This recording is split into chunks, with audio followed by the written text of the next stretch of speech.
दोस्तों एक बहुत बड़ा मैं मिथ आज खत्म करने वाला हूँ। कुछ लोग ऐसा कहते हैं कि टेक्निकल एनालिसिस का कोई इंपॉर्टेंस नहीं है अगर आप लॉन्ग टर्म इन्वेस्टमेंट करते हो तो केवल फंडामेंटल एनालिसिस आनी चाहिए। तो मैं कहता हूँ नो डाउट फंडामेंटल एनालिसिस अपनी जगह पे बहुत अच्छा है, लेकिन टेक्निकल एनालिसिस से बहुत कम टाइम में आपको एक ब्रॉडर पिक्चर पता चल जाता है। और मैं इस चीज़ को प्रूव करके दिखाऊंगा कि बिना फंडामेंटल एनालिसिस के आप पता पा जाओगे यार ये कंपनी एक्चुअली अच्छी होगी।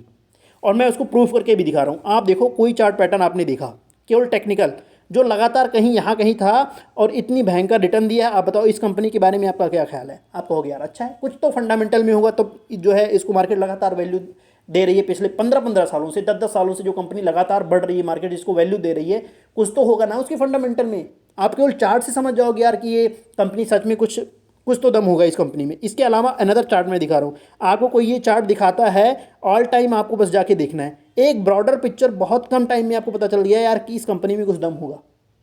और मैं इस बात की गारंटी कहता हूँ, गारंटी तो नहीं होती है, और मैं इस बात को लगभग कह सकता हूँ कि अगर आप इस टाइप की कंपनियों में 20 कंपनियों में आप सेम पैसा लगा दो, ठीक है, ऑल टाइम आप देख के जो लगातार हाई ही ओवरऑल बना रही हैं, मोस्ट ऑफ द कंपनी में आप देखोगे 13 से 14 कंपनियां ऐसी रहेंगी आज आपके 5 साल बाद अगर आप जब आओगे तो अच्छा खासा रिटर्न देती हुई नजर आएंगी, बिना किसी फंडामेंटल के, बिना किसी ईपीएस के। आप लगा दो खाली ये चीज़ देख के, 13 से 20 कंपनियों में 13 से 14 कंपनियां रहेंगी, लगभग 60 से 70% कंपनियां रहेंगी जो ओवरऑल वो ऊपर ही जाएंगी, जो पिछले 10 साल से ऑल टाइम हाई बना रही हैं।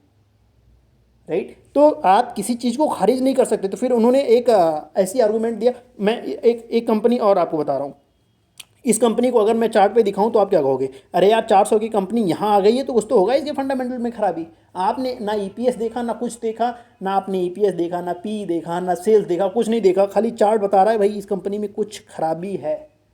आगे बात समझ में? तो अगर ये मिथ है आपके अंदर कि भाई केवल फंडामेंटल से काम होता है, मैं कहता हूँ टेक्निकल से बहुत जल्दी चीज़ें समझ में आ जाती हैं। ना ईपीएस, ना मैनेजमेंट, ना उसका मिशन, कुछ नहीं देखना पड़ा मुझे। राइट, तो उन्होंने भाई एक बंदे ने आर्गूमेंट दिया कि भाई कभी भी आपकी कैंडल बुझ सकती है। मैंने कहा हाँ बिल्कुल बुझ सकती है, तो फंडामेंटल भी तो कभी खराब हो सकता है।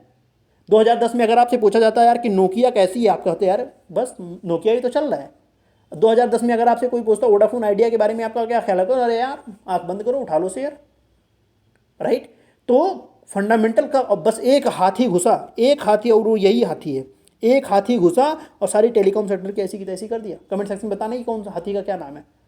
राइट, तो ये मिथ आप दूर कर लो। कैंडल जैसे बुझती है उससे फंडामेंटल भी खराब होता है, लेकिन आप खारिज नहीं कर सकते कि टेक्निकल एनालिसिस खराब होती है। केवल एक टेक्निकल एनालिसिस से बहुत ब्रॉडर पिक्चर बहुत जल्दी पता चलती है। राइट, तो आपका अगर मिथ है ऐसा तो बिल्कुल आप जो है दिमाग से निकाल दो। बाकी अगर आप ट्रेडर हो तो बिना टेक्निकल एनालिसिस की तो आपकी ज़िंदगी नहीं कटने वाली। बहुत बहुत दुखी भरी ज़िंदगी होगी अगर आप टेक्निकल एनालिसिस नहीं आती है आपको तो।